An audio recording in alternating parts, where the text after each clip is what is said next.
आज मुझे एक बहुत अच्छा कमेंट आया था, जिसने मुझे ही एकदम पास्ट में ले जाके खड़ा कर दिया।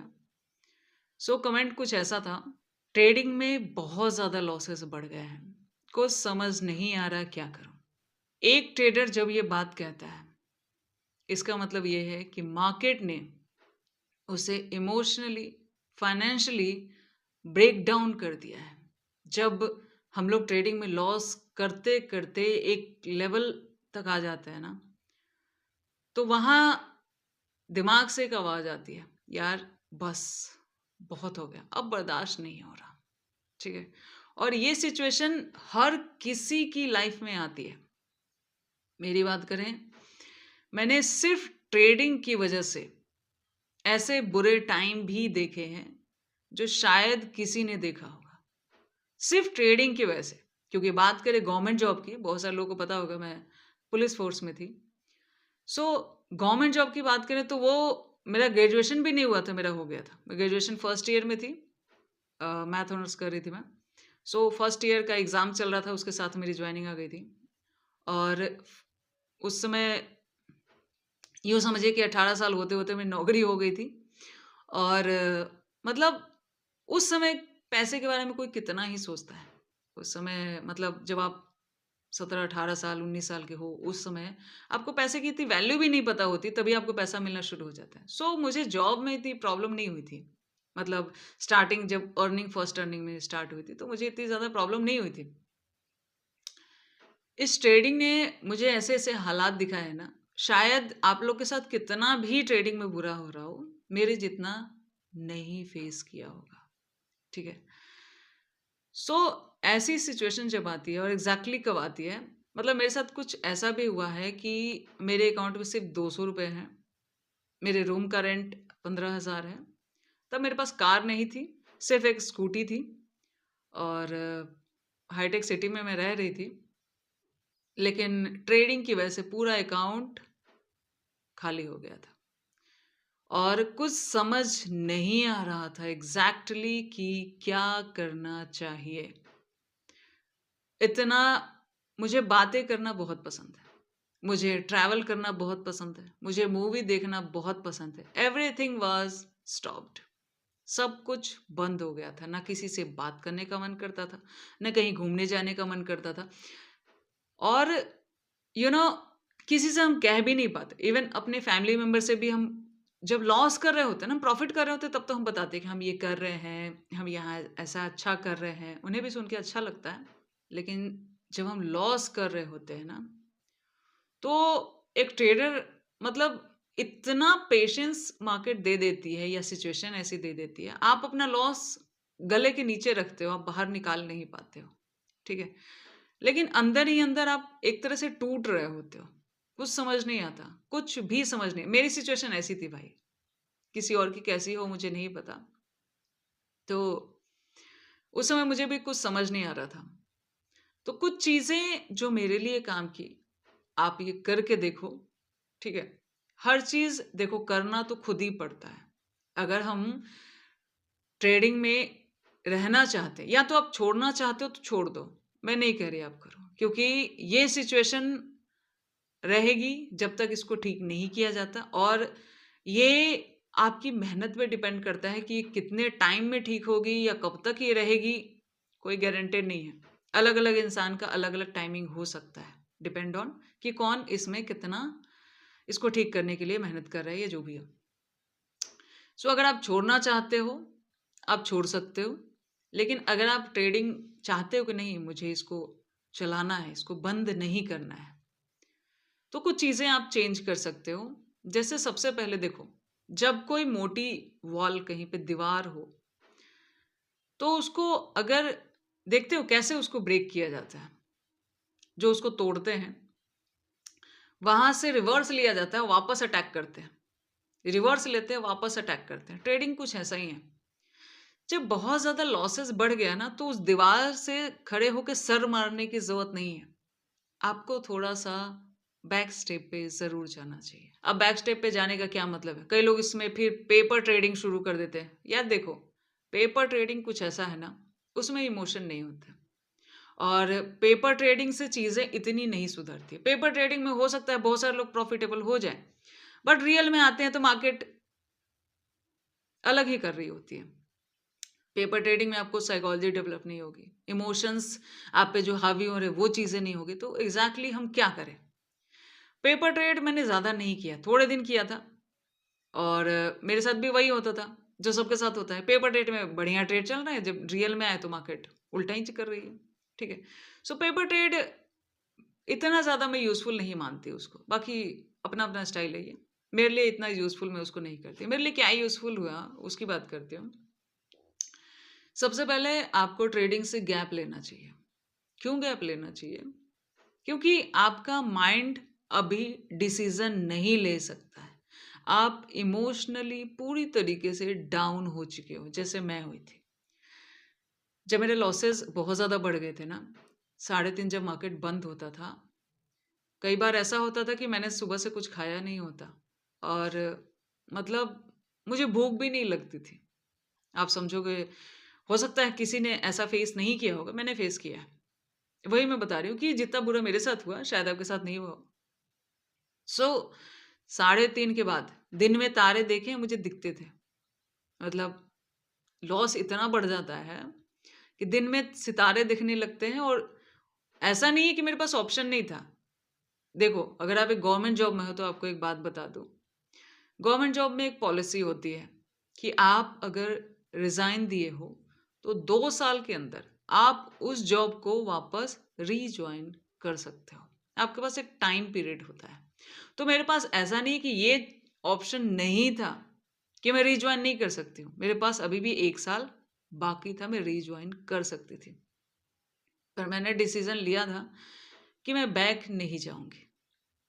मैं जो सोच के आई हूँ, उसमें और रास्ते ढूँढूँगी, पर मैं रिवर्स गियर में वापस नहीं जाऊँगी अभी, ठीक है? हालाँकि मेरे पास ये ऑप्शन था, ठीक है? जो भी गवर्नमेंट में होंगे उनको पता होगा, 2 साल का टेन्योर होता है, जिसमें आप उसको रिजॉइन कर सकते हो। गवर्नमेंट को जाके बस इतना बताना होता है, जिस भी एजेंसी में हो आप, कि मैं इसको वापस रिजॉइन करना चाहती हूँ, बस 2 साल के अंदर में ऐसी पॉलिसी होती है, ठीक है? तो जब मैंने मतलब ट्रेडिंग ने मुझे इमोशनली पूरी तरीके से डाउन कर दिया था। ना मुझे भूख लगती थी, ना प्यास लगती थी, ना किसी से बात होती थी, पूरी तरीके से कुछ समझ नहीं आता था। फिर मैंने ट्रेडिंग से थोड़ा-सा गैप लिया। गैप में मैं क्या करती थी, पहले तो 1 हफ्ता जो शुरुआत का होता है, कुछ मत करो। लाइव मार्केट देखना बंद कर दो, पागल करेगा और मत देखो।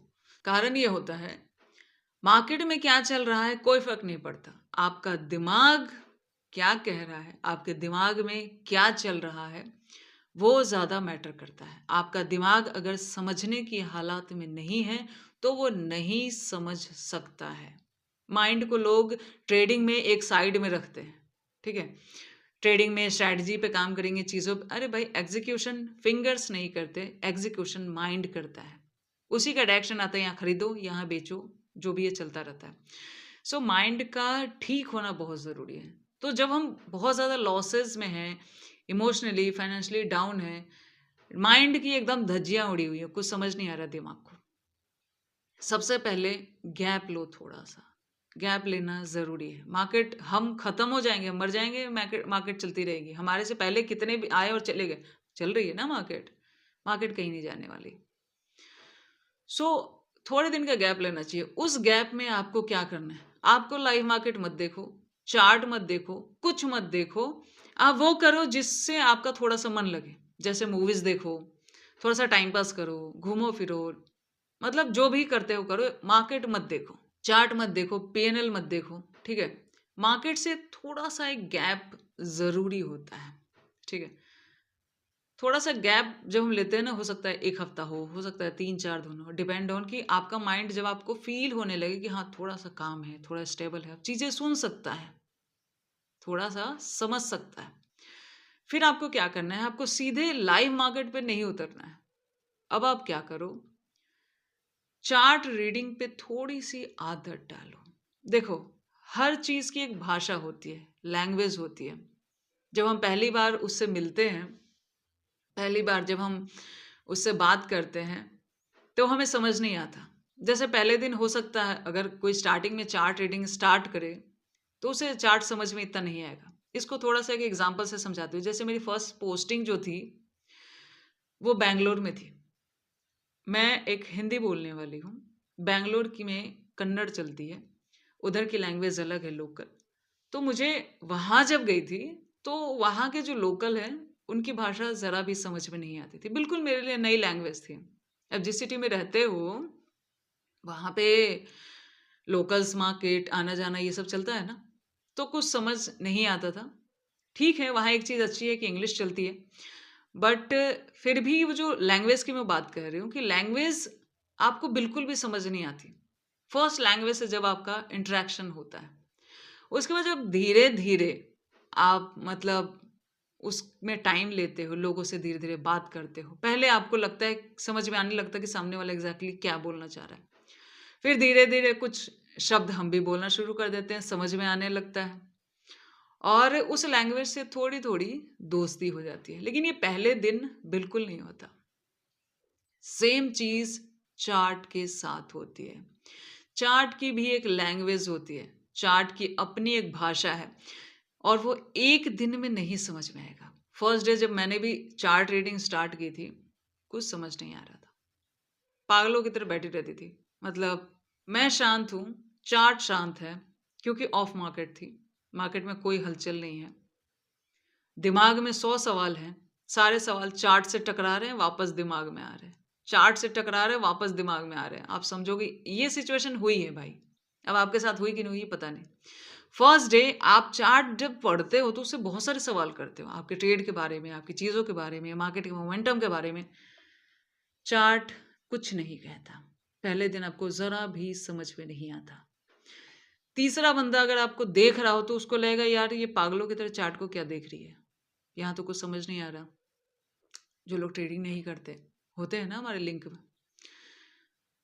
और अंदर ही अंदर आप बहुत सारी बातें उस चार्ट से कर रहे होते हो। फिर थोड़ा टाइम गुजरता है, 2 दिन 4 दिन हफ्ता, आप घंटों उसमें बैठे रहते हो क्योंकि आपको नींद तो आती नहीं। 3:30 से रात के 2:30 बज जाते हैं, ना नींद आती है और ना कुछ और करने का मन करता है। मार्केट ने ऐसी सिचुएशन कर रखी है। सो कहीं तो सोल्यूशन निकालना पड़ेगा ना। या तो आप उसको छोड़ दो तो ठीक है, छोड़ दो और भूल जाओ कि आपने कभी ट्रेडिंग की भी थी। दूसरा सिचुएशन कि ट्रेडिंग नहीं भाई ठीक करनी है तो कुछ तो करना पड़ेगा ना। सो जब आप ज़्यादा टाइम चार्ट के साथ स्पेंड करने लगते हो ना, चार्ट बोलना शुरू करता है। चार्ट आपसे बातें करने लगता है। ट्राई करके देखना। जब आप चार्ट के साथ ज़्यादा टाइम स्पेंड करोगे, आपको चार्ट खुद बताएगा कि ये जगह खरीदने वाली थी, ये जगह खरीदने वाली नहीं थी, यहाँ ऐसे ट्रैप था, यहाँ मोमेंटम हो सकता था, मूव यहाँ हो गया तो यहाँ वॉलेटिलिटी होती है। मतलब एक-एक चीज़ जो आपको शायद लाइव मार्केट में पैसा लगा के नहीं समझ में आएगा, वो आपको चार्ट कहता है। आप ट्राई करके देखना। मैं देखो वही बातें बताती हूँ जो मेरे लिए काम की हैं। बाकी अगर आप उसको करोगे नहीं तो आपके लिए काम नहीं करेगा। एग्ज़ैक्टली। फिर थोड़े दिन जब आप चार्ट के साथ गुज़ार लेते हो, उसके बाद आपको क्या करना होता है कि थोड़ा-सा एक-एक दिन ही सही, लाइव मार्केट में थोड़ा-सा मार्केट को देखो। एक होता है कि आप चार्ट देख रहे हो, जहाँ सब कुछ स्टेबल है। एक होता है कि आप मार्केट देख रहे होते हो, जहाँ सारी हलचल है, जहाँ हर कैंडल पे लगता है कि हमें ट्रेड लेना ही चाहिए। जब चार्ट पढ़ के मार्केट में आते हो और जब मार्केट में पैसा नहीं लगा के मार्केट में बैठते हो, जब आपके दिमाग से आवाज़ आती है यार यहाँ बाइंग करना चाहिए था, ठीक है? दिमाग से जैसा आपका प्रीवियस एक्सपीरियंस है, कुछ ना कुछ उसका रिफ्लेक्शन देखने को मिलता ही है। और थोड़ा बहुत हो सकता है चार्ट रीडिंग की वजह से वो भी साथ में दिमाग में चल रहा होता है कि ये ऐसे प्राइस एक्शन बन रहा है, ऐसे बन रहा है तो ये ट्रैप हो सकता है। ये सब चीज़ें दिमाग में साथ-साथ चलती रहती हैं। फिर क्या होता है कि जब आप पैसा नहीं लगाते हो ना, तो जैसे आपको लग रहा है कि बाइंग आनी यहाँ पे चाहिए, मुझे यहाँ कॉल लेना चाहिए था दिमाग में, और आपने एक रूल बनाया कि ठीक है अभी मैं ट्रेड नहीं करूँगा, थोड़ा-सा मैं गैप में हूँ। सो अचानक आपको दिखता है कि आपको बाइंग दिख रही थी और वहीं पे बड़ी-सी एसएल हंटिंग होती है। उस प्राइस से आप क्या सीखते हो कि यहाँ वो जो इमेज आपके दिमाग में होती है ना, धीरे-धीरे वो क्लियर होने लगती है। जब लाइव मार्केट में पैसा भी लगाओगे ना, तो वो चीज़ आपको रिकॉल होगी कि यार ये प्राइस बन रहा है, ऐसे में यहाँ पे इस तरीके से ट्रैपिंग होती है, यहाँ पे इस तरीके से एसएल हंटिंग होती है। इसमें एक चीज़ का ध्यान रखना, वैसे तो बड़े टाइम फ्रेम पे पढ़ना चाहिए चार्ट, बिग लेवल्स वगैरह निकालने के लिए, लेकिन मेनली चार्ट रीडिंग करनी चाहिए जिस टाइम फ्रेम पे आपको ट्रेड करना है। जैसे कोई 1 मिनट, 5 मिनट, 10 मिनट, जिस भी टाइम फ्रेम को आप यूज़ कर रहे हो, उस टाइम फ्रेम का इस्तेमाल करो चार्ट को पढ़ने के लिए। इसका कारण क्या होता है कि चार्ट धीरे-धीरे एक इमेज का फॉर्म लेती है, आपके दिमाग में वो बैठना शुरू हो जाती है। अगर आप 5 मिनट में पढ़ रहे हो और 10 मिनट में ट्रेड कर रहे हो, तो ये भी ज़्यादा बेनिफिशियल नहीं हो पाता है। अगर आप 1 मिनट में ट्रेड कर रहे हो, 5 मिनट का चार्ट पढ़ रहे हो, वो भी काम नहीं करता है। आपको क्या करना है, जिस टाइम फ्रेम पे आपको ट्रेड करना है, जिस टाइम फ्रेम पे आप ट्रेड करो, बस उसी टाइम फ्रेम पे चार्ट पढ़ो। लाइव मार्केट देखना है तो उसी टाइम फ्रेम को देखो। उससे क्या होगा कि वो इमेज, वो एग्जैक्टली फिगर आपके दिमाग में क्रिएट होने लगता है। वो आपके लिए लाइव मार्केट में जब आप पैसा लगाते हो तो काम करता है। फिर जब 1 आध महीना ये सब करके, 1-2 महीना जैसा भी जिसको गैप लेना है, वापस जब मार्केट में आते हो, कम पैसे से ट्रेड करो, लिमिटेड स्ट्रैटेजी से ट्रेड करो, हर एक चीज़ अप्लाई मत करो, और थोड़ा-थोड़ा जो आपने सीखो, ट्रेड करो, शाम को फिर से एनालाइज़ करो ट्रेड को कि आज मैंने क्या किया, कहाँ गलती हुई, किस वजह से, अगर कुछ मान लिया ओवर ट्रेड्स हो गए तो क्यों हुए, गलत एंट्री हुई तो उसका क्या कारण था। अपनी गलतियों से सीखो या तो किसी और की गलतियों से सीखो। Learning is more important, money secondary होता है मार्केट में। पैसा आपके सीखने के बाद आएगा, लेकिन सिर्फ पैसे के लिए जो भी यहाँ पे आए हैं, उनका पैसा ज़्यादातर टाइम पे इसलिए नहीं बन पाता क्योंकि वो सीखने पे फोकस नहीं करते हैं। फिर उस कैपिटल को धीरे-धीरे ग्रो करना होता है। तो देखा जाए तो जब हम गैप लेके वापस जब थोड़ा-सा रीस्टार्ट करते हैं, और ऐसा नहीं कि 1-2 दिन आपने कमा लिया तो वापस आप अपना लॉट साइज़ बढ़ा दो, नहीं, छोटा में थोड़ा चलने दो। 1 महीना, 2 महीना, 6 महीना, चलने दो ना एक लॉट से, कोई बात नहीं। छोटे पैसे पे जितना समझ में आता है, जब बड़ा कैपिटल बढ़ जाता है ना, तो सारी समझदारी साइड हो जाती है। उसको थोड़ा-सा ना बोल्ड होने दो। आप जो भी चीज़ें कर रहे हो, उसको धीरे-धीरे थोड़ा-सा स्ट्रॉन्ग होने दो। फिर कैपिटल धीरे-धीरे रेज़ होता है ट्रेडिंग में, और ट्रेडिंग में आपको पता है कि छोटे कैपिटल से भी बड़ा बनाया जा सकता है और बड़े कैपिटल को भी ज़ीरो किया जा सकता है। दोनों चीज़ें होती है। कैपिटल इतना मैटर नहीं करता है ट्रेडिंग के लिए, ठीक है? आप इतना करके देखो, फिलहाल अगर आप एग्ज़ैक्टली लॉस में हो तो इतना करके देखो, देखो आपके लिए चीज़ें कैसे धीरे-धीरे काम करती हैं। और बात करें ट्रेडिंग की, तो जितना इसमें हम सुधारते जाएँगे, जितना आप देखते जाओगे, अपनी गलतियों को ऑब्ज़र्व करोगे, पहले तो ऑब्ज़र्व करोगे तो एक चीज़ आपको मिलेगी कि आप एक ही चीज़ बार-बार रिपीटेशन में किए जा रहे हो, गलती किए जा रहे हो, ठीक है? आप फिलहाल इतना करके देखो, देखो कैसे आपके लिए चीज़ें ठीक होती हैं। बाकी देखो, हर ट्रेडर एक दूसरे से जुड़ा हुआ रहता है। तकलीफ के मामले में सेम पेन, सेम प्रॉब्लम हर एक ट्रेडर फेस कर रहा होता है जब मार्केट उसका बुरा हाल करती है। सो ये मजाक नहीं होता, मेरे लिए तो मजाक नहीं है, क्योंकि ऐसी सिचुएशन आ जाती है कि लगता है कि लाइफ ही बेकार है। मतलब आपको किसी चीज़ में मज़ा नहीं आ रहा होता, आपको लाइफ ही लगती है कि फालतू चीज़ है। ठीक है? ये बहुत ज़्यादा हार्ड टाइम होता है ट्रेडिंग का, सबसे हार्ड टाइम होता है ट्रेडर के लिए। तो फिलहाल आप इतना करके देखिए, बाकी बातें फिर करते हैं।